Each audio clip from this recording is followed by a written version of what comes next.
வீட்டுமனை பட்டா உள்ளிட்ட எண்ணற்ற அடிப்படை வசதிகள் செய்து தராததை கண்டித்து அரசு அலுவலகத்திற்கு குடியேறிய மக்கள் போலீசார் தடுத்து நிறுத்தி குண்டுக்கட்டாக தூக்கி விசிகாவினரை 100க்கும் மேற்பட்டோரை கைது செய்யப்பட்டனர்.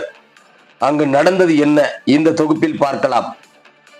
மயிலாடுதுறை மாவட்டம் பூம்புகார் சட்டமன்ற தொகுதிக்குட்பட்ட தரங்கம்பாடி கேசவன்பாளையம் சாத்தக்குடி கிராம மக்கள் நீண்ட நாட்களாக கோரிக்கையாக 10 ஆண்டுகளுக்கு மேலாக குடிபெயர்ந்து வரும் தாங்கள் வீடுகளுக்கு பட்டா வழங்க கோரி பலமுறை மயிலாடுதுறை மாவட்ட ஆட்சியர் அலுவலகத்திலும் வட்டாட்சியர் அலுவலகத்திலும் பலமுறை மனுக்கள் வழங்கப்பட்டும் இந்த நாள் வரைக்கும் சம்பந்தப்பட்ட துறை அதிகாரிகள் துறை ரீதியாக நேரில் பார்வையிடாமல் வட்டாட்சியர் காலம் தாழ்த்தி வந்துள்ளதாக தெரிய வருகிறது.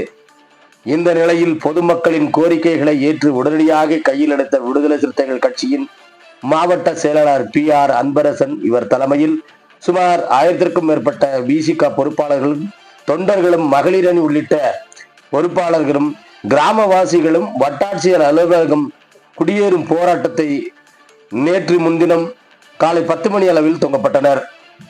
தரங்கம்பாடி பிரதான சாலையை தொடங்கி வட்டாட்சியர் அலுவலகத்தை நோக்கி சென்ற போது மயிலாடுதுறை மாவட்டத்திற்கு உட்பட்ட பொறியார் காவல் நிலையத்தில் காவல் மேலாய்வாளர் வட்டாட்சியர் அலுவலகத்தில் 100க்கும் மேற்பட்ட காவல்துறை அதிகாரிகள் ஈடுபட்டிருந்தனர்.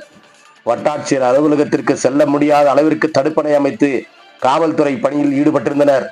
ஆர்ப்பாட்டக்காரர்கள் அலுவலகத்திற்கு உள்ளே செல்லும் பொழுது தடுப்பணையை அகற்ற முயன்றதால் காவல்துறைக்கும் விசிக கட்சியினருக்கும் தள்ளுமுள்ளு ஏற்பட்டதின் காரணமாக சற்று சலசலப்பு ஏற்பட்டு விசிக தொடர் போராட்டத்தில் இருள் முழுவதும் போராட்டங்கள் இடிந்து காலை 11 மணி அளவில் போராட்டத்தில் ஈடுபட்ட அனைவரையும் குண்டுக்கட்டாக தூக்கி கைது செய்யப்பட்டனர் என்பது குறிப்பிடத்தக்கது. செய்தியாளர் பால்ராஜ்.